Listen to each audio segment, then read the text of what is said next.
Hai, aku Nicole. Aku dibesarkan di kota kecil. Ya kalian, kota di mana semua orang mengetahui bisnis semua penduduknya. Jangan biarkan penampilan cantik dan sifat femininku membodohimu. Karena aku adalah orang yang tangguh. Tapi sahabatku Dominic, dia membiarkan orang menginjak-injaknya. Dan itu sungguh membuatku kesal. Aku selalu berusaha sekuat tenaga untuk melindunginya. Tapi aku gak pernah menyangka akan kehilangan dia sebagai sahabatku.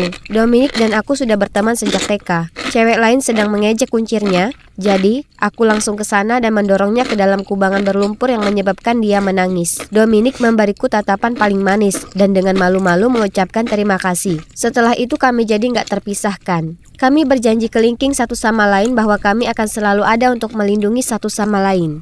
Dan kami tidak akan pernah pacaran dengan siapapun karena cowok itu bodoh. Tapi kemudian kami masuk SMA. Dominic tumbuh semakin cantik, yang berarti banyak cowok menyukainya. Tapi dia mempunyai selera ke cowok yang payah dan dia selalu memilih cowok yang memanfaatkan sifat manisnya. Ada seorang cowok brengsek dari sekolah bernama Brandon. Dia mengira dunia berputar di sekelilingnya cuma karena dia berpenampilan oke dan pandai berolahraga. Astaga, dia yang paling parah. Bagaimanapun, dia memastikan semua orang tahu tentang pesta membosankan yang dia adakan. Dominic dan aku sedang berdiri di dekat lokernya ketika Brandon datang dan ngobrol. Setelah dia pergi, aku melihat ke arah Dominic, wajahnya berubah semerah lobster. Aku tahu tatapan itu. Dia jelas naksir Brandon dan aku, seperti biasa, harus melindunginya dari serangan terbaru. Aku mengatur semuanya untuk bertemu Dominic di pesta. Aku datang dan menemukannya berdiri di sudut mengobrol dengan Brandon. Aku langsung menghampiri mereka dan mulai membicarakan hal-hal aneh seperti betapa indahnya cuaca saat itu. Dominic memperhatikan tingkah anehku, jadi dia meminta Brandon mengambilkan kami minuman lalu bertanya ada apa. Ku bilang, apa kamu tidak tahu bagaimana dia memperlakukan cewek sepertimu? Dia jawab, cewek-cewek sepertiku? Apa maksudnya? Aku tidak butuh babysitter. Kamu gak bisa memerintahku apa yang harus kulakukan. Lalu dia pergi sambil kesal. Terserahlah, dia bisa saja seperti itu. Aku mencoba melindunginya dari seorang cowok karena suatu alasan. Dia nggak perlu bersikap kasar tentang hal itu. Aku nongkrong dengan beberapa teman sekelasku yang lain tapi terus memperhatikannya. Dia baru saja meninggalkan sisi Brandon dan aku memperhatikan bagaimana dia terus mengambilkan minuman untuknya. Saat dia hampir terjatuh dan terkikik karenanya, aku tahu dia sudah cukup mabuk. Aku menghampirinya dan mengatakan aku akan membawanya pulang. Tapi Brandon punya ide lain. Dia mengambil botol dan mengumumkan bahwa kami semua akan bermain memutar botol. Bisakah malam ini menjadi lebih buruk? Sambil menyeringai, dia memberikan botol itu padaku dan berkata, "Ladies first." Aku merampasnya. Astaga, kuharap botolnya tidak berhenti di Brandon, karena aku mungkin akan muntah jika harus mencium bibir kotornya. Aku memutar botolnya dan bersumpah butuh waktu lama untuk berhenti berputar. Dan akhirnya botol itu berhenti di Dominic. Ya ampun, aku harus menciumnya. Dia sahabatku. Ini terasa aneh sekali. Semua orang tertawa dan bersorak. Cium, cium, cium, cium. Kami saling memandang dan tersipu. Lalu dia menutup matanya dan mencondongkan tubuh ke arahku. Aku berkata pada diriku sendiri bahwa itu cuma permainan bodoh dan tidak berarti apa-apa sebelum aku juga memejamkan mata dan kami berciuman. Jantungku mulai berdetak sangat cepat dan tanganku mulai gemetar. Aneh sekali, aku tidak merasa aneh sama sekali. Sebenarnya terasa hangat dan nyaman. Kami berciuman selama 10 detik, tapi bagiku rasanya seperti 5 menit. Sebelum aku bisa memproses dengan baik apa yang telah terjadi, Brandon memberikan botol itu kepadanya. Oh tidak, ini gilirannya. Dia memutar botolnya dan berhenti di Brandon. Oh tidak, sekarang dia harus mencium si brengsek itu. Brandon sepertinya merayakan Natalnya secara bersamaan. Ya ampun, aku benar-benar berharap ketika gilirannya tiba, botol itu akan jatuh ke tangan seorang cowok. Dia hanya meraih tangannya, menariknya ke arahnya dan menciumnya. Maksudku benar-benar menciumnya. Dan dia membalas ciumannya. Oh tidak, sepertinya aku akan muntah. Semua orang bersorak. Ya, kecuali aku, tentu saja. Mereka tidak mau berhenti berciuman, jadi aku menariknya menjauh darinya dan mengatakan kepadanya bahwa itu sudah cukup. Tapi dia membuatku tersentak dan memberitahuku bahwa mereka baru saja mulai. Lalu dia terus menciumnya. Kemarahan menyulutku.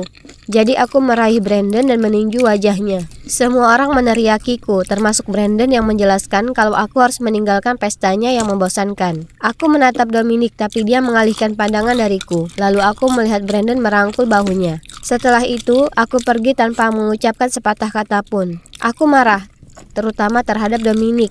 Dia adalah sahabatku, tapi dia memilih untuk tetap bersama si brengsek itu daripada aku. Yang lebih membingungkan lagi, aku tidak bisa berhenti mengingat ciuman kami berulang kali dalam pikiranku. Aku pernah pacaran dengan cowok sebelumnya, tapi aku belum pernah merasakan seperti itu saat mencium mereka. Bersamanya rasanya seperti ada kupu-kupu di perutku. Aku nggak mempunyai perasaan terhadap sahabatku. Aku suka cowok, kan?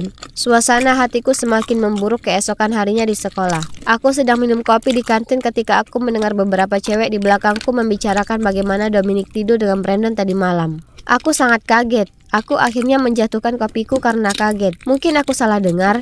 Jadi aku tanya cewek-cewek itu apakah itu benar? Dan mereka semua jawab iya. Saat itu aku hanyalah wadah kosong tanpa kebahagiaan tersisa di dalam diriku. Saat aku melihat Dominic di koridor, dia melambai ke arahku, tapi aku pergi begitu saja. Beberapa minggu berikutnya, semuanya jadi sangat buruk. Aku nggak bisa tidur, makan, atau berkonsentrasi pada apapun. Yang terpikir olehku hanyalah hubungan Dominic bersama Brandon, dan itu membuat hatiku sakit. Aku merindukan senyumnya, tawanya, dan betapa bahagianya dia membuatku. Yap, akhirnya aku sadar kalau aku punya perasaan terhadap sahabatku. Tapi dia jatuh cinta pada orang lain. Aku mencoba yang terbaik untuk move on, jadi aku mulai pacaran dengan cowok bernama Clay. Dia cukup manis dan cowok yang sangat baik. Clay sangat hebat, tapi aku sangat merindukan Dominic. Lalu suatu hari ketika Clay sedang berada di tempat belajarku, ada ketukan di pintu. Aku kaget sekali. Aku membuka pintu dan melihat Dominic berdiri di sana. Aku nggak tahu bagaimana harus bereaksi. Sebagian dari diriku sangat senang melihatnya, tapi dia membuatku sangat sakit hati. Jadi aku tiba-tiba berkata, "Apa yang kamu mau?" "Nicole, tolong dengarkan aku. Aku sangat menyesal atas apa yang terjadi di pesta Brandon. Aku sangat merindukanmu dan ada hal lain yang perlu kukatakan padamu." Aku nggak bisa menghadapinya sekarang. Aku masih merasa sangat terluka, jadi aku menyuruhnya pergi. Lalu aku masuk ke dalam rumah dan meninggalkannya di luar. Kemudian aku menerima pesan dari Dominic.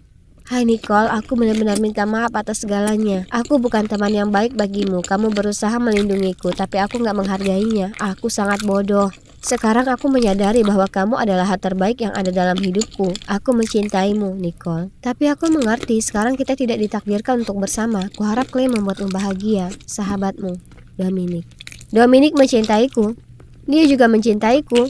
Aku harus menemuinya segera. Jadi aku berlari ke rumahnya, tapi saat aku sampai di sana, rasanya seperti dunia akan kiamat. Dia tidak ada di sana.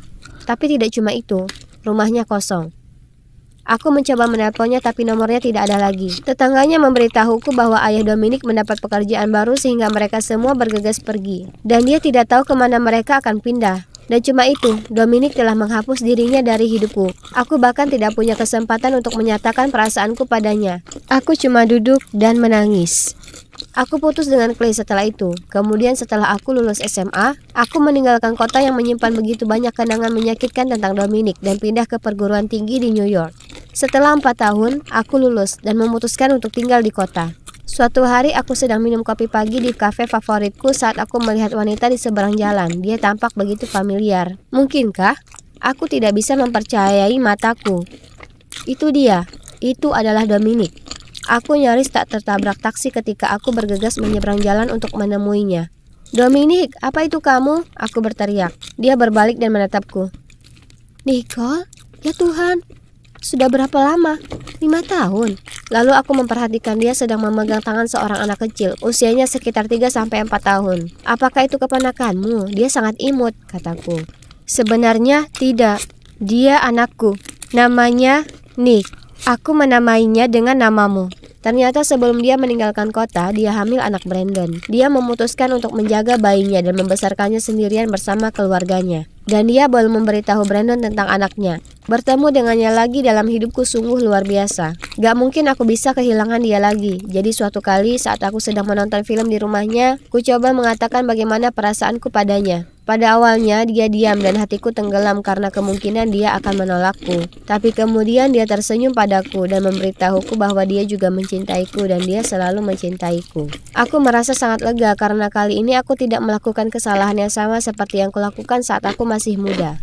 Aku beruntung memiliki kesempatan lagi bersama Dominic. Dan aku gak akan pernah melepaskannya lagi. Dia dan Nick adalah duniaku. Kesalahan kita tidak menentukan siapa diri kita sebenarnya. Namun kesalahan itu ada untuk kita pelajari sehingga di masa depan kita lebih mampu membuat pilihan yang tepat. Meski terdengar klise, menurutku cinta sejati akan selalu menang pada akhirnya. Itu pasti berlaku untukku.